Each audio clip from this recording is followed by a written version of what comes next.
that's really interesting to me about how people grow interested in disability studies is the fact that we are surrounded by experiences of disability in ourselves, in our families, continually. It is the one universal embodied human identity that we will all experience if we live long enough, multiple times, and usually most of us experience it much sooner than old age.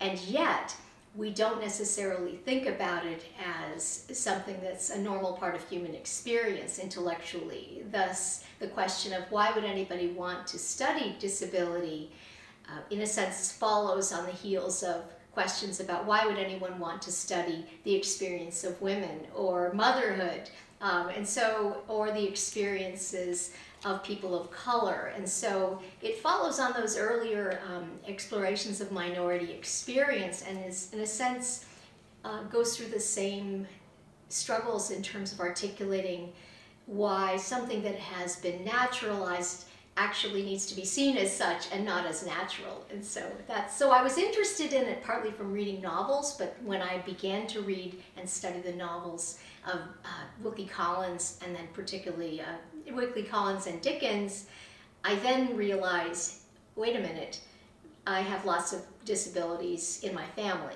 and I've been living with my whole life. I have lots of people that are very close to me who have disabilities, and yet when we think imaginatively about the human body, we think of it as without disabilities. So imaginatively, we are completely out of sync with our common human experiences with disabilities, and it's kind of a natural to begin studying them as a critical and cultural construction, and yet I hadn't been doing that until I began to read Victorian literature carefully.